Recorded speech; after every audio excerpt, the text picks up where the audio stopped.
En el mundo de las finanzas internacionales, Alejandro Solís era conocido como el arquitecto. Podía derrumbar economías enteras con una llamada telefónica y construir imperios sobre los cimientos de la duda ajena. Sus oficinas en los pisos más altos de la Ciudad de México eran un templo al modernismo, un lugar donde el olor a café recién molido se mezclaba con el frío metálico del miedo y la ambición. Pero esa madrugada, a las 3:17, ninguno de sus poderes servía de nada. Alejandro no estaba en su oficina de cristal. Estaba parado en el pasillo del piso principal de su mansión en Las Lomas. Y por primera vez en su vida, se sentía completamente impotente. El pasillo estaba en penumbra, iluminado solo por la luz cálida y tenue de las lámparas de pie que permanecían encendidas por rutina. Pero para Alejandro, esa luz no era reconfortante, era acusadora. Las sombras en las paredes parecían burlarse de él, estirándose como dedos largos que le recordaban que el dinero no compraba todo. Se ajustó el nudillo de la corbata, un reflejo nervioso, y miró hacia el final del corredor. Allí, la puerta de la habitación principal estaba entreabierta. No debería estarlo. Las reglas de la casa eran estrictas, especialmente después de lo que había pasado 3 meses atrás. Silencio absoluto. Control climático aeroespacial. Sistema de filtración de aire Pameda Calgrade. Esa habitación no era un dormitorio. Era una sala de quirófano disfrazada de guardería de lujo. Alejandro respiró hondo, sintiendo como el aire acondicionado le helaba los pulmones. El silencio era lo que más lo aterraba. Durante 90 días, 90 noches interminables, el silencio había sido el enemigo. Porque cuando había silencio, significaba que ellos estaban dormidos, y cuando ellos dormían, él no podía dejar de mirarlos para asegurarse de que sus pechos seguían subiendo y bajando. Pero esta vez, el silencio era diferente. Era denso, pesado, una ausencia de sonido que no se sentía vacía, sino llena. Llena de algo que él no podía nombrar. No había llanto. No había los berrinches agudos de los trillizos. Esos sonidos que le habían roto el alma y le habían costado 2 divorcios y una estancia en el hospital por agotamiento. Solo había paz. Caminó hacia la puerta. Sus zapatos de cuero italiano, costeados con el equivalente al salario de un año de un trabajador promedio, no hacían ningún ruido sobre la alfombra persa. Era un hombre alto, de hombros anchos, acostumbrado a dominar las salas de juntas con su mera presencia. Pero ahora se encogía ligeramente, como si el techo de su propia mansión le estuviera cayendo encima. Su mente, esa maquinaria analítica capaz de procesar millones de datos por segundo, estaba atascada en un solo bucle de error. ¿Por qué no lloran? Llegó hasta el marco de la puerta. Su mano derecha, temblando levemente a pesar de su esfuerzo por controlarla, se posó sobre la madera de caoba. La madera estaba tibia. Ese detalle pequeño, insignificante, le recorrió la espalda como una descarga eléctrica. La habitación tenía un sistema de climatización independiente, mantenido constantemente a una temperatura perfecta de 21 grados. La madera no debería estar tibia. Alguien había estado tocando esa puerta recientemente. O alguien estaba al otro lado, generando calor. Alejandro empujó la puerta suavemente. La bisagra, aceitada semanalmente por el personal de mantenimiento, no hizo ni un chirrido. La puerta se abrió como un ojo que se despierta de golpe, revelando el interior. La luz que emanaba de la habitación no era la luz blanca, clínica y estéril de los focos quirúrgicos que él había mandado a instalar. Era una luz dorada, ámbar, baja y seductora. Provenía de una lámpara de mesa en la esquina, una vieja lámpara de bronce que su esposa Isabel había comprado en un mercado de antigüedades en Oaxaca años atrás, antes de que la enfermedad se la llevara. Él la había odiado siempre. Le parecía vieja, llena de polvo y fuera de lugar en su mundo minimalista. Ahora, esa luz bañaba la escena, convirtiéndola en algo parecido a una pintura del siglo XVII.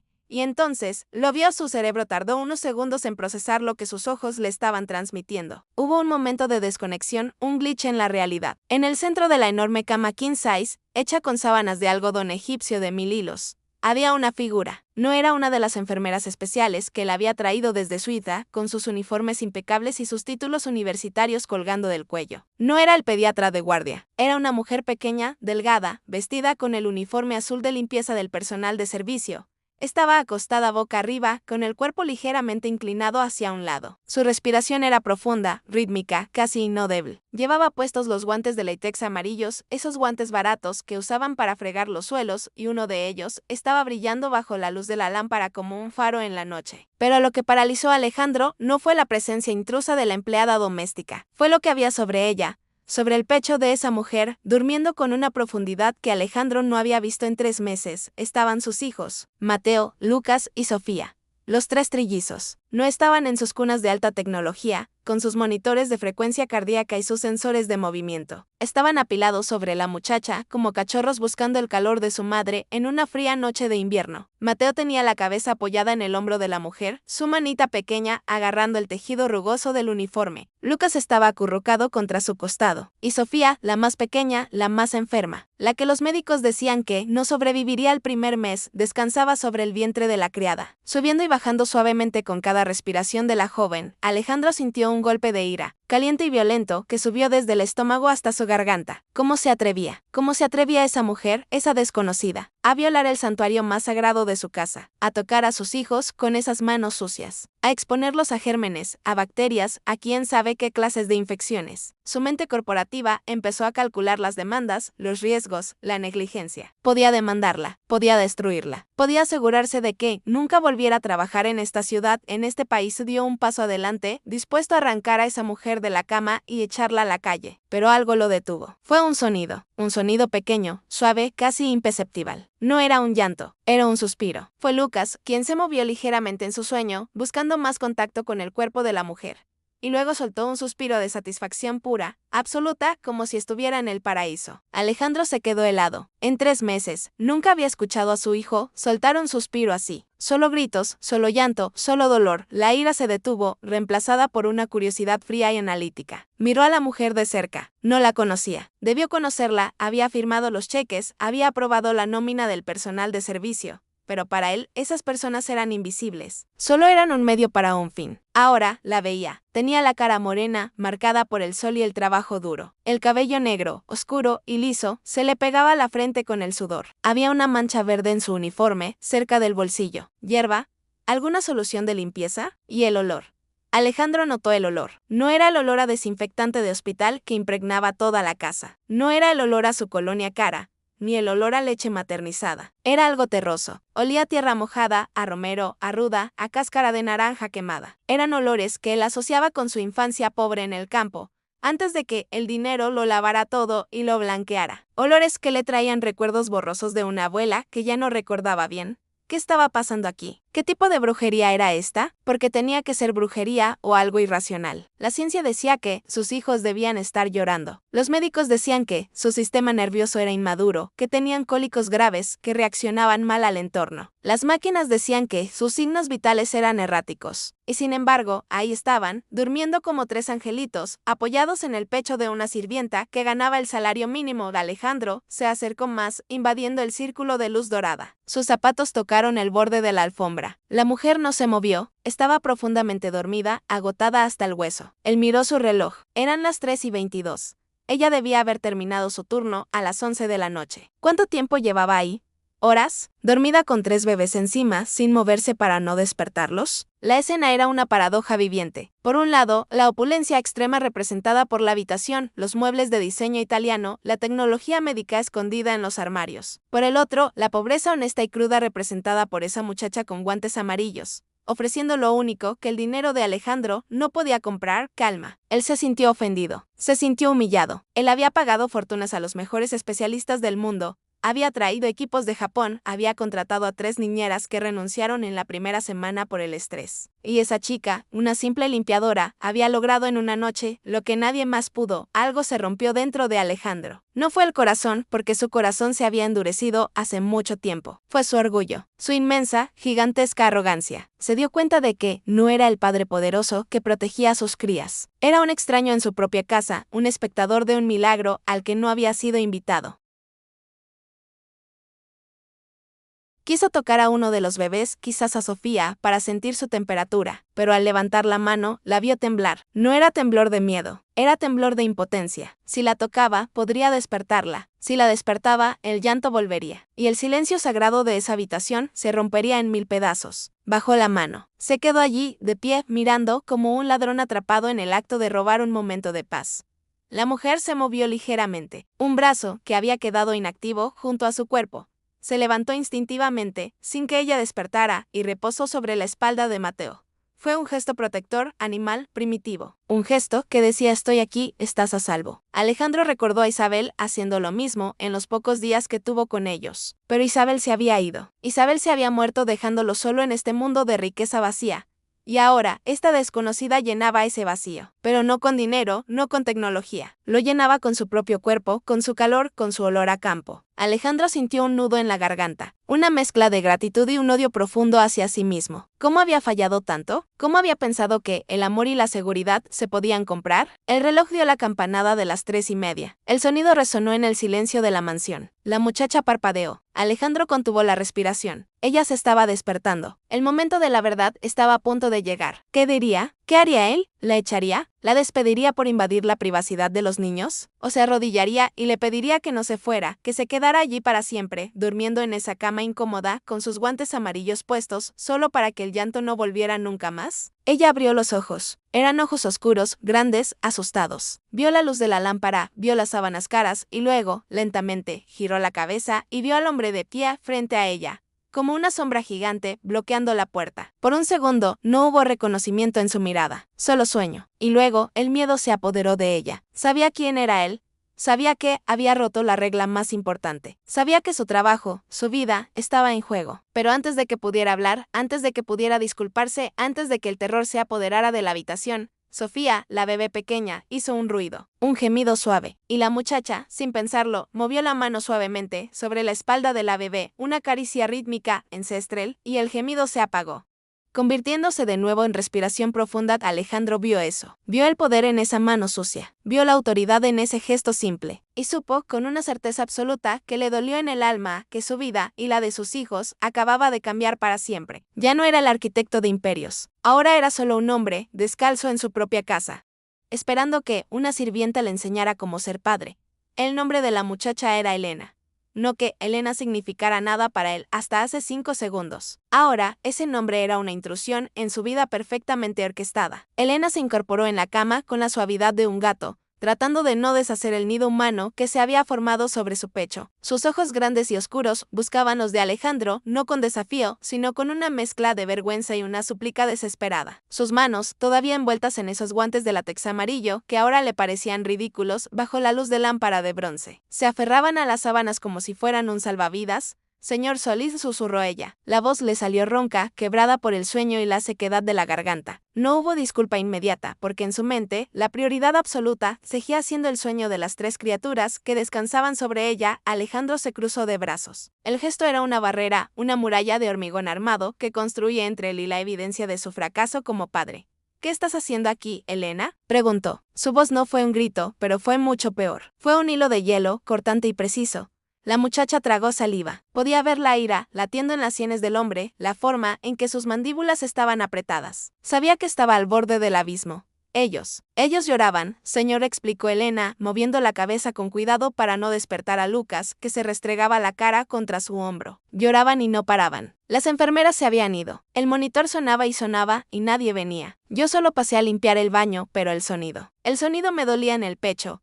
«Te pagamos para limpiar baños, no para tocar a mis hijos», replicó Alejandro, dando un paso adelante. La sombra de su cuerpo cayó sobre la cama, eclipsando la luz dorada. «Estás poniendo en riesgo su salud. No tienes la higiene adecuada. Esos guantes, ¿cuánto tiempo llevan puestos? ¿Qué bacterias estás trayendo del exterior a esta habitación?». Elena bajó la mirada. Una lágrima solitaria escapó de su ojo y rodó por su mejilla morena, perdiéndose en el cuello del uniforme. «Lo sé, señor. Sé que no debo estar aquí, pero escuché cómo gritaban y sentí que se ahogaban. No es frío de aire acondicionado lo que les duele. Es el frío de la soledad. Mi abuela siempre decía que un bebé sin olor a madre es como un pájaro sin cielo».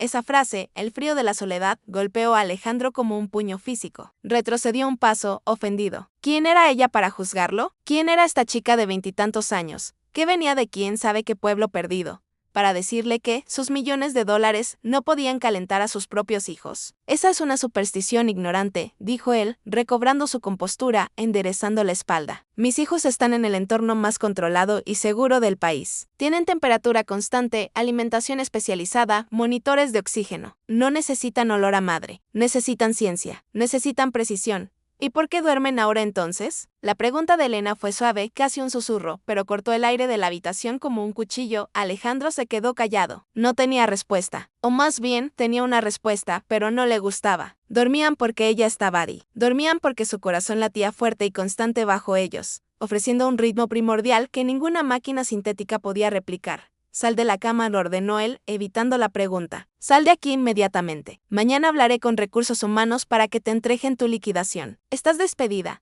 Un escalofrío recorrió el cuerpo de Elena. El miedo al desempleo, a la necesidad, crujió en sus huesos. Pero sobre ese miedo había algo más fuerte. Un instinto protector feroz. Señor, por favor, suplicó ella, sin moverse. Déjeme quedarme hasta que se despierten. Si se mueven ahora, se van a asustar. No entienden dónde están si no sienten a alguien. Yo soy su padre, gritó Alejandro, perdiendo la paciencia por un segundo, lo que hizo que la niña mayor, Sofía, se estremeciera en su sueño. Yo estaré aquí. Yo me haré cargo. Sal. El grito resonó en las paredes insonorizadas. Fue un sonido duro, metálico, ajeno a la ternura de la habitación. Elena supo que había perdido. La lógica del dinero siempre ganaba. Con infinito cuidado, con una paciencia que conmovía hasta las piedras, comenzó a trasladar a los bebés. Primero a Mateo, poniéndolo suavemente sobre la almohada. Luego a Lucas. Y por último a Sofía. Cada vez que un bebé abandonaba el contacto con su piel, la pequeña daba un gemido de protesta, un pequeño sonido de rechazo que le rompía el corazón a Elena, pero que Alejandro observaba con frialdad, catalogándolo como una dependencia malsana. Cuando el último bebé quedó solo en la inmensidad de la cuna, Elena se levantó. Se sentía vacía, como si le hubieran arrancado una parte de su cuerpo. Se ajustó el uniforme arrugado, se quitó los guantes amarillos y los dejó sobre la mesita de noche, junto a la lámpara de bronce. Eran 2 manchas de color neón, sobre la madera oscura, el único rastro de su presencia. Lo siento, señor, dijo ella, sin mirarlo a los ojos. Caminó hacia la puerta. Sus pies descalzos sobre la alfombra no hacían ruido, pero cada paso pesaba toneladas. Cierre la puerta suavemente, dijo Alejandro a su espalda. Elena sintió y salió. El pestillo se cerró con un clic seco. El silencio volvió a la habitación, pero ya no era el silencio sagrado de antes. Era un silencio hostil, vacío. Alejandro se quedó solo con sus hijos y sus máquinas. Miró a su alrededor. La lámpara de bronce seguía encendida. El olor a hierbas y a tierra mojada todavía flotaba en el aire, pero ya comenzaba a disiparse, siendo reemplazado por el olor frío y esterilizado que tanto le gustaba antes. Bien, se dijo a sí mismo. Orden. Control. Eso es lo que necesitan. Se acercó a las cunas. Los 3 bebés seguían dormidos, pero su sueño ya no parecía tan profundo. Sus rostros estaban fruncidos, como si estuvieran soñando con una caída. Alejandro se sentó en el sillón de diseño que había frente a las camas. Sacó su teléfono. Iba a revisar sus correos, iba a volver a ser el arquitecto del imperio. Iba a demostrar que podía manejar esto, pero su dedo se detuvo sobre la pantalla. La pantalla brillaba en la oscuridad, iluminando su rostro cansado. Pasaron quizás 2 minutos, quizás fueron 5. El tiempo en esa habitación se había vuelto gelatinoso. De repente, Sofía se movió. Fue una sacudida seca, involuntaria. Abrió la boca y soltó un grito. No fue un llanto suave, fue un alarido, un grito de pánico absoluto. Fue como si al despertar y no sentir el calor de Elena, la bebé hubiera caído al vacío. En segundos, los otros 2 se unieron al coro. El sonido fue devastador. Era una perdida que golpeó a Alejandro con una fuerza física. Así tapó los oídos con las manos, un gesto infantil y inútil. Así levantó de un salto y así acercó a las cunas, tratando de hacerlos calar. Ya, papá está aquí, dio él, pero su voz así perdió en el torrente de gritos. Toca a Mateo en la mejilla. La piel del niño estaba caliente, húmeda, pero no por fiebre, sino por el llanto. Mateo así alejó de la mano de su padre, arqueando la espalda, rechazando el contacto. Buscaba algo más, buscaba el olor, la textura, el ritmo que había perdido. Alejandro sintió el pánico comenzando a burbugir en su propio pecho. Miró los monitors. Las líneas verdes que mostraban el ritmo cardíaco eficaz, volviéndose erráticas. Las alarmas comenzaron a sonar. Bip, bip, bip. Un sonido electrónico urgent carente de alma. Comments, por el amor de Dios, gritó él, sintiendo como el sudor le bañaba por la espalda. Tienen todo lo que pueden decir.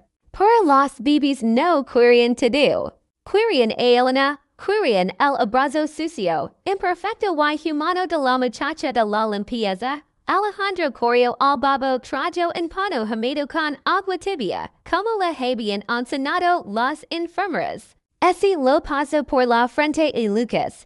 Lucas lo empujó con sus manitas débiles, logrando más fuerte si era posible. La habitación ese convirtió en encaos de luces rojas, alarmas sonoras y gritos desgarradores. Era el infierno. Y era un infierno que él había creado con su propio orgullo.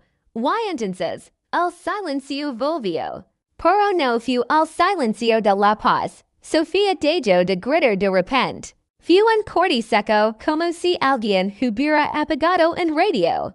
Alejandro ese quedó helado. Ese inclinó sobre la cuna de su hija. La bibi estaba pálida, demasiado pálida. Sus labios tenían un tinte azulado, chanatico. Su pecho no se movía, Sofía. Susurra Alejandro dat el monitor cardiaco de Sofía lanzó un sonido largo y continuo. En pleno, ningún latido dat el mundo de Alejandro. Con sus miles de millones de dólares, sus rascacielos, sus aviones privados y su poder infinito.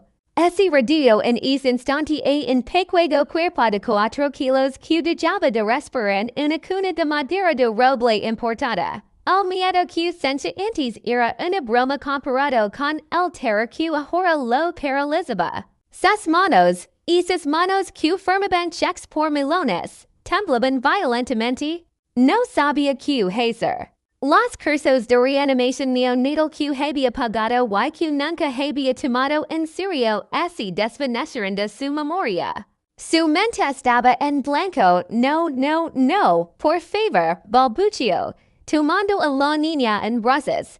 El cuerpo de Sofía estaba pesado, flácido. Una muñeca de trapo rota. Alejandro sopló aire en su carita, le golpeó suavemente la espalda. Nada. El color azul se extendía, ganando terreno. Miró hacia la puerta. Quería gritar, quería pedir ayuda. Pero sabía que no había nadie. Los guardias de seguridad estaban afuera, en la puerta principal. Las enfermeras se habían ido a dormir a sus casas. El personal de servicio había huido ante el grito del jefe, solo estaba él. Y la certeza absoluta de que se había equivocado. Que había echado a la única persona que podía salvar a su hija. El dinero no podía respirar por Sofía. El orgullo no podía sacar al aire a los pulmones. Miró la puerta cerrada por la que había salido Elena minutos atrás. El reloj marcaba las 3:45. Ella no podía estar lejos. Tal vez estaba en la parada del camión. Tal vez estaba llorando en la sala de personal. Alejandro tomó a Sofía, envolviéndola en una manta de casimir y salió corriendo de la habitación, dejando atrás a los otros dos bebés que seguían llorando, ignorados, en sus cunas. Corrió por el pasillo, sus pies descalzos deslizando sobre el mármol frío. Corrió hacia el elevador de servicio, al que estaba el personal. Elena, gritó, aunque nadie pudiera escucharlo. Elena, por favor. Las puertas del ascensor se cerraron lentamente, como si se burlaran de su desesperación. Vaya, el descenso fue una eternidad. Cuando las puertas se abrieron en la planta baja, en el área de servicio, al air cambio, olía a jabón industrial, a cera, a humedad. Y allí, al final del pasillo, vio una figura sentada en un banco de madera, con la cabeza entre las manos. Elena, se estaba poniendo los zapatos de calle para irse a casa. Derrotada, despedida, culpable. Alejandro salió del ascensor como un rayo, tropezando, casi cayendo de rodillas ante ella. Levantó a la niña azul, pálida y nueva. Ayudem, suplicó Alejandro. Y su voz no era la de un jefe, sino la de un padre roto. Por favor, Elena, no respira. Has lo que hiciste arriba. Hazlo respirar. Elena no preguntó. No dio que pasó. En I por que la de ya sola. No hubo reproches en sus ojos, solo una vigencia animal. En instinto que borró cualquier barrera social o jerárquica en una fracción de segundo. Al ver el cuerpo chanatico, Palito y sin vida de Sofía en los brazos del hombre más poderoso que jamás había conocido. Elena se puso de pie en salto. Sus ojos que hace un minuto estaban llenos de lágrimas de humiliación. Ahora estaban secos, afilados, enfocados en una sola cosa. Traer de vuelta esa niña, dámela, ordenó ella. Con una voz que sorprendió a Alejandro por su autoridad. Alejandro, que sente como un gigante derrotado, entregó a su hija sin dudar. Sus manos, que habían estado temblando violentamente, se aliviaron al soltar el peso. Pero su corazón seguía latiendo a mil por hora en su garganta. Elena tomó a Sofía, no la puso sobre una mesa, y buscó equipos médicos. Hizo lo que nadie en el hospital moderno se habría atrevido a hacer. Abrió su uniforme, desabrocó el botón superior de su blusa y colocó el pecho descubierto del bebé directamente contra su piel, gesto encima de su corazón. Luego, con una mano firme, sostuvo la cabecita de la niña y con la otra comenzó a frotar la espalda de la bebé con un ritmo específico. Fuerte y constante, 20. Mi vida, 20, murmuraba Elena, no cantando, sino susurrando en comando directo al alma de la niña. Respira, no te vayas. Aquí estás caliente. Aquí estás segura. Alejandro observaba la escena paralizado, apoyado contra la pared de cemento del sótano.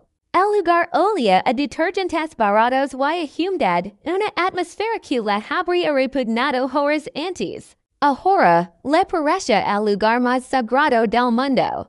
Vio como el pecho de Elena se expandía, como su calor corporal transfería vida a la pequeña criatura inerte. Elena soplaba suavemente sobre la cara de la bebé.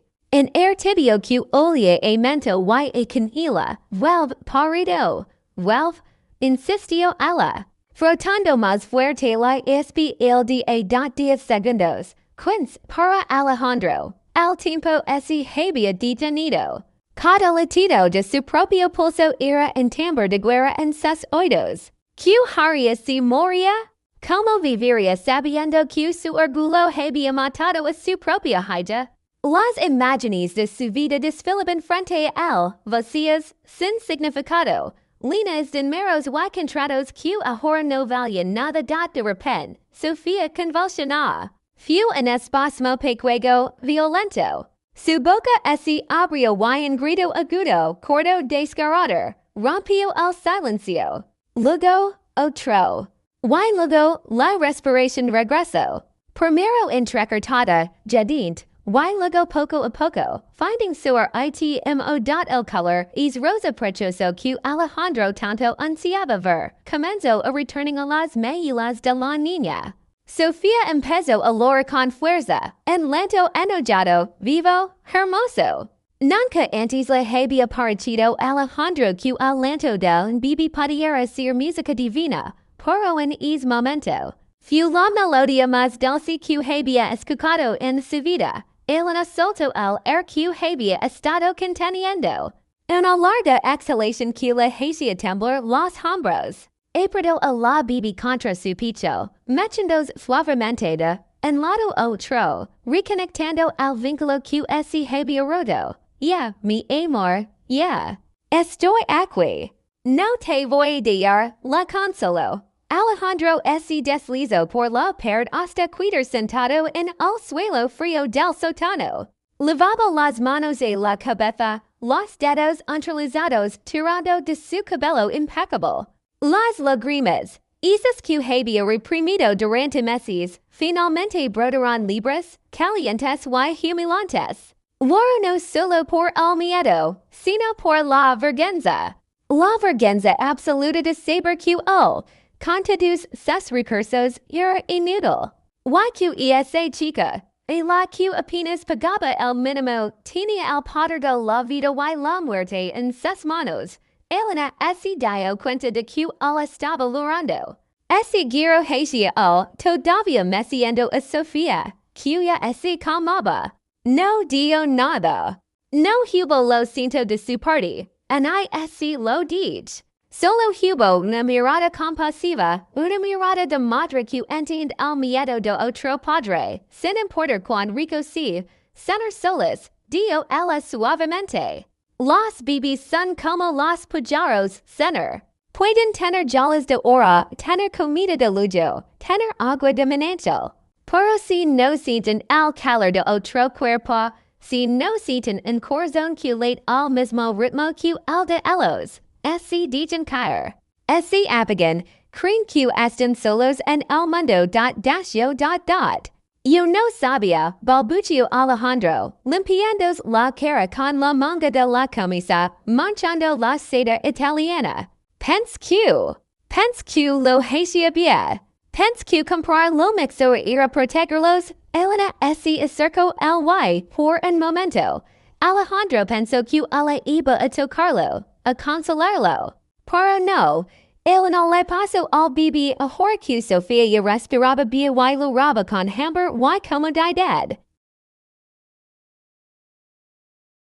Tómela, dijo Elena, pero escúcheme bien, esto no fue una casualidad, y no fue magia negra, como usted piensa, fue amor. Fue presencia. Usted paga para que los cuiden, pero no está con ellos. Ellos lo saben. Sienten su ausencia incluso cuando está en la habitación. Su mente está en la oficina, en el teléfono, en los negocios. Ellos sienten que son una carga, no una alegría. Y eso se los mata, señor. Literalmente, se los mata. Esas palabras fueron más dolorosas que cualquier puñetada. Alejandro miró a su hija, que ahora buscaba alimento en su pecho, y sintió una punzada de culpa tan profunda que le costó trabajo respirar. ¿Qué hago yo ahora, Elena?, preguntó, y por primera vez en su vida no fue una orden. Fue una pregunta desesperada. No puedo dejarlos llorar así. No puedo perderlos. Elena se acomodó el uniforme, se volvió a poner los guantes amarillos que había tirado en el banco. Usted necesita ayuda, señor. No necesita más máquinas. Necesita aprender a ser padre. Y yo necesito este trabajo. Pero no voy a limpiar baños mientras sus hijos se mueren de soledad. Si quiere que me quede, será bajo mis condiciones. Alejandro se puso de pie, aunque sus piernas seguían sintiéndose como gelatina.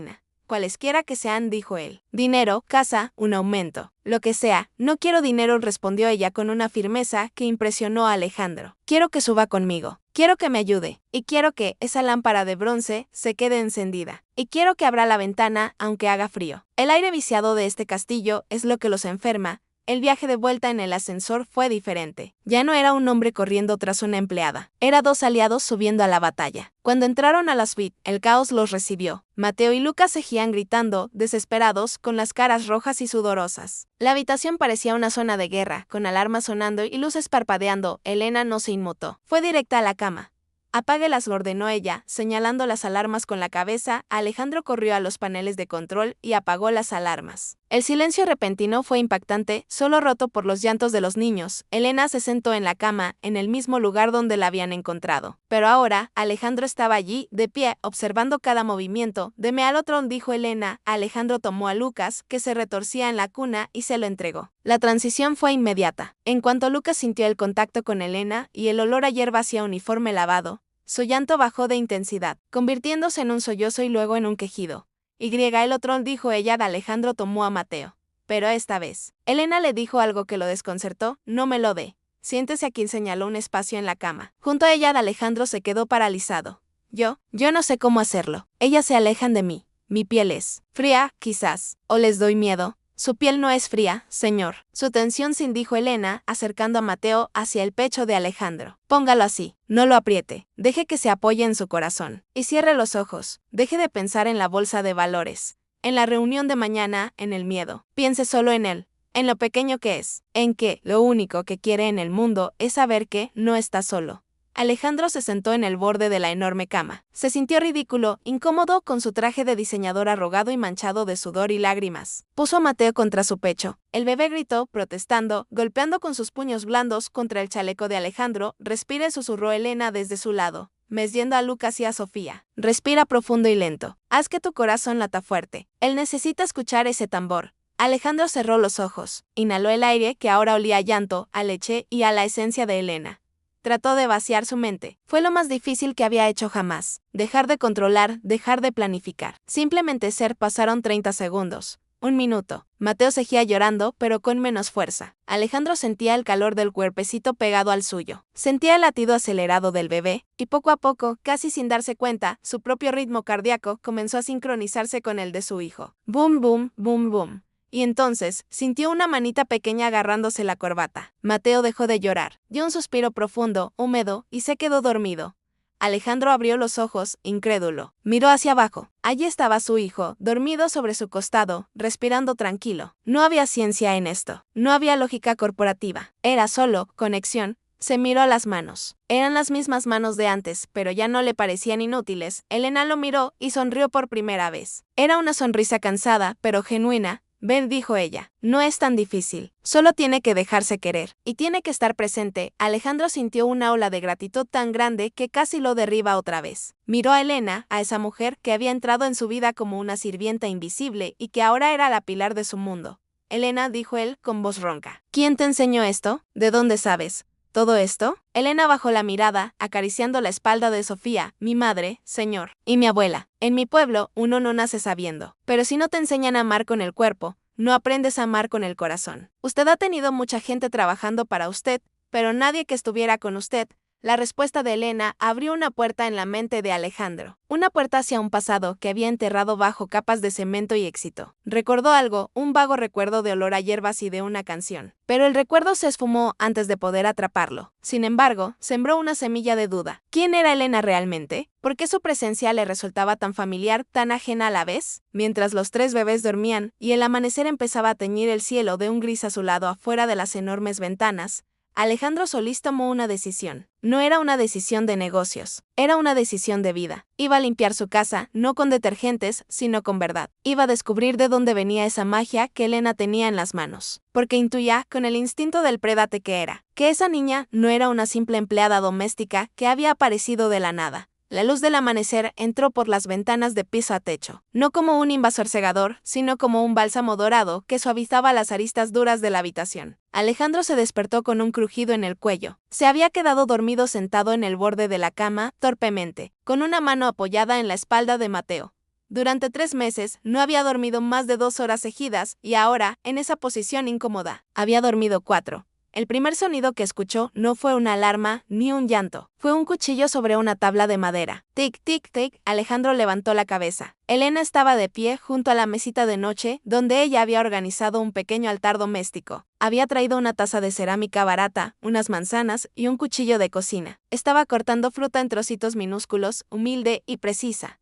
Buenos días, señor, dijo ella, sin dejar de mirar lo que hacía. La voz era tranquila, como si la escena de la noche anterior, la muerte aparente de Sofía y los llantos desesperados hubieran sido parte de una pesadilla lejana. Se van a despertar pronto. Tienen hambre. ¿No les gusta esa fórmula en polvo que compra en Suiza?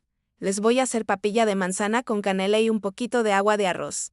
Alejandro se frotó los ojos, tratando de asimilar la nueva realidad. La habitación había cambiado. El aire ya no olía a hospital. Olía a manzana fresca, a canela, a vida humana. Las máquinas habían sido apagadas o desenchufadas. Los monitores negros brillaban en el rincón como espejos inútiles. ¿Dónde están las enfermeras?, preguntó Alejandro, mirando el reloj. Eran las 8 de la mañana. El turno de día debía haber empezado hace una hora. Les dije que no fueran necesarias, respondió Elena con naturalidad, pelando otra manzana. Les dije que el patrón había dado nuevas órdenes. Si ellas entran aquí con sus batas blancas y sus perfumes fuertes, los niños se van a alterar de nuevo. Se lo dije a la señora Gutiérrez, la gobernanta, y ella entendió. Alejandro se quedó mirándola. Acababa de dar una orden a la gobernanta de la casa utilizando su nombre. Esa era una falta grave de protocolo. Debería estar furioso. En su mundo anterior, habría sido despedida al instante por insolencia. Pero miró a sus hijos. Mateo se estaba moviendo en la cuna, estirándose, bostezando. Se veía descansado. Sus mejillas tenían un color saludable que no habían tenido en semanas. Tienes razón, dijo Alejandro, y las palabras le salieron raras como si hablara otro idioma. Haz lo que tengas que hacer, Elena.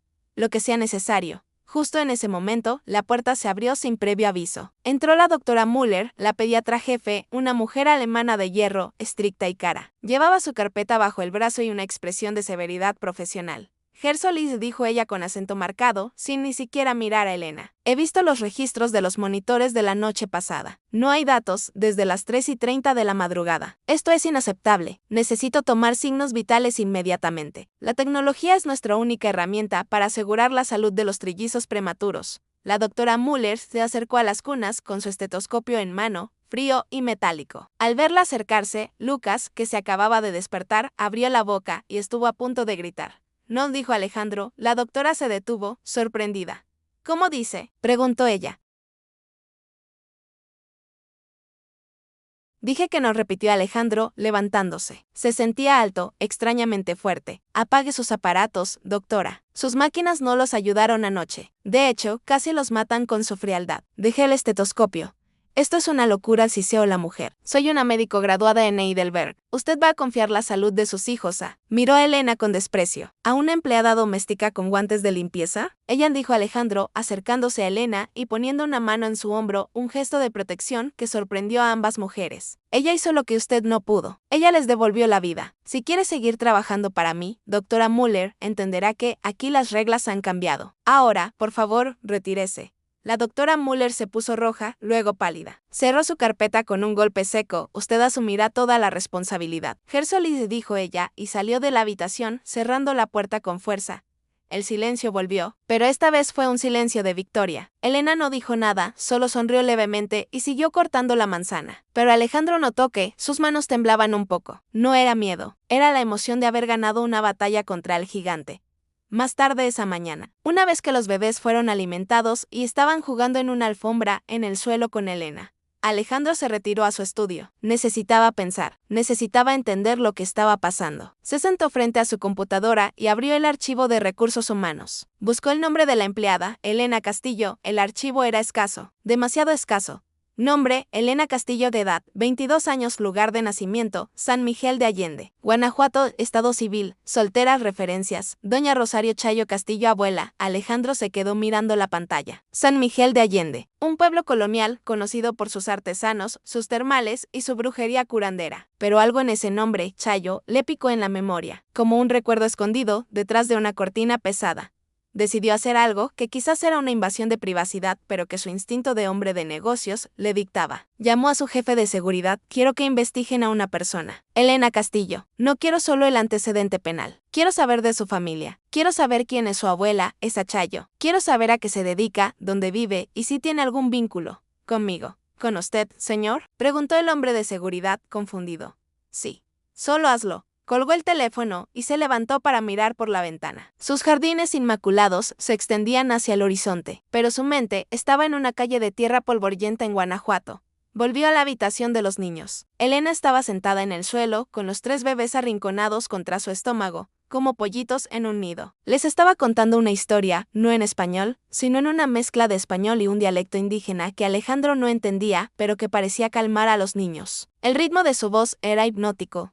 De repente, Elena comenzó a cantar. Era una canción suave, antigua, con una melodía triste pero hermosa. Alarruru. Niños, alarruru ya, la luna ya se me ha dormido en el mar. El cerro se viste de verde y de plata, y el viento me canta lo que yo sé cantar. Alejandro se quedó paralizado en el umbral de la puerta. El aire salió de sus pulmones como si le hubiera golpeado en el estómago. Esa canción, esa letra sobre la luna y el cerro vestido de plata. Conocía esa canción. No la había escuchado en 40 años. Su madre se la cantaba a él cuando era pequeño, en una casa pequeña que ya no existía, antes de que el dinero llegara, antes de que se convirtiera en Alejandro Solís, el magnate. Cuando solo era Ale, el niño que tenía miedo a la tormenta. Su madre le decía, canta esto, Ale, y el miedo se va.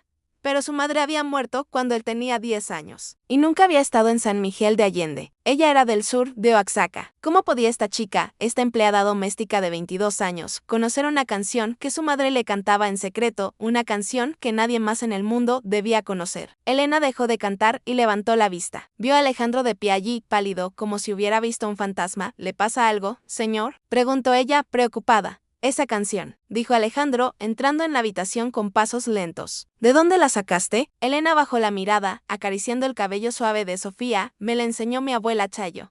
Desde que tengo memoria. Dice que es una canción muy vieja para alejar los malos espíritus y calmar el corazón. ¿Por qué? ¿No le gusta?, no, susurró Alejandro, sintiendo un escalofrío recorrerle la espalda. Me gusta. Demasiado. Se acercó a ella. Necesitaba saber más tu abuela. ¿Cómo es ella? ¿Es vieja? ¿Tiene el pelo canoso y manos arrugadas? Sí, señor. Es muy vieja. Tiene cicatrices en las manos por trabajar la tierra y una gran cicatriz en la ceja izquierda.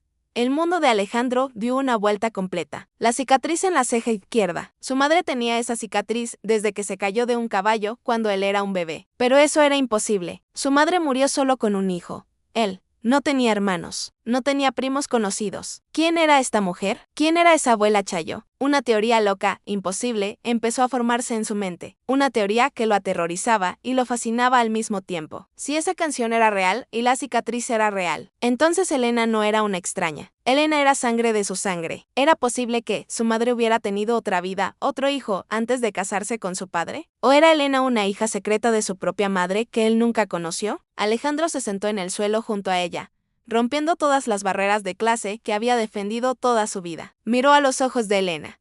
Vio algo allí que no había notado antes. Vio la misma forma de los ojos que tenía él en las fotos antiguas. Elena, dijo él, con la voz temblorosa. Quiero que lleves a los niños a visitar a tu abuela. Quiero conocerla. Llévanos a todos. Hoy mismo. Elena lo miró sorprendida.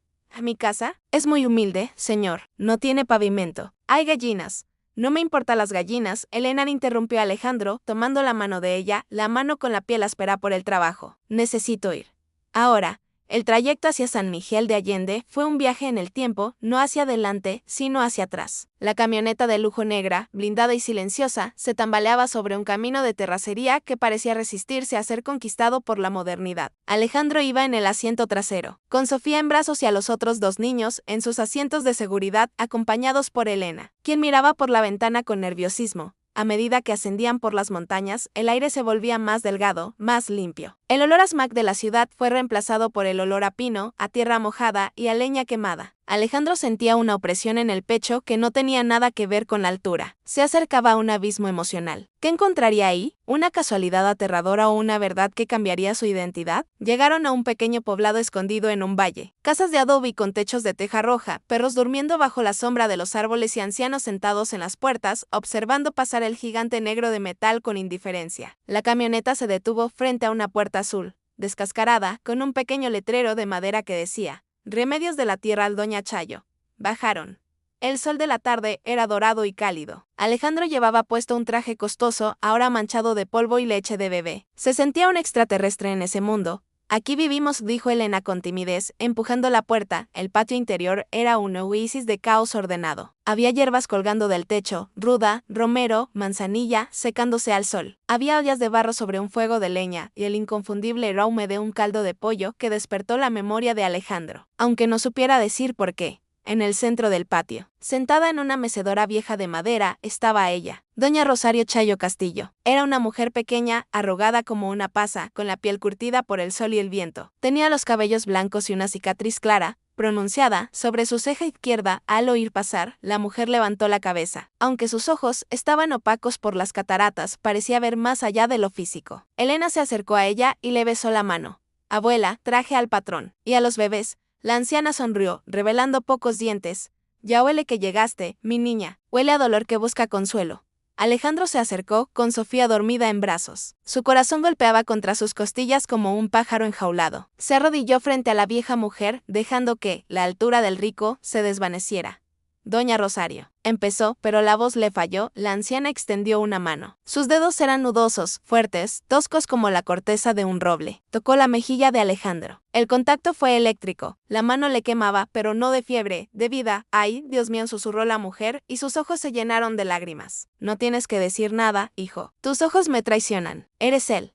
Eres el Alejandrito que se me fue hace 40 años. Alejandro sintió que el suelo se abría bajo sus pies. ¿Me conoce?, preguntó él, aturdido. ¿Cómo puede conocerme? Mi madre murió cuando yo tenía 10 años. Yo nunca vine aquí. Mi padre era de la ciudad. Doña Chayo soltó una carcajada seca que sonó como hojas secas arrastradas por el viento. Tomó la mano de Alejandro y la acercó a su pecho.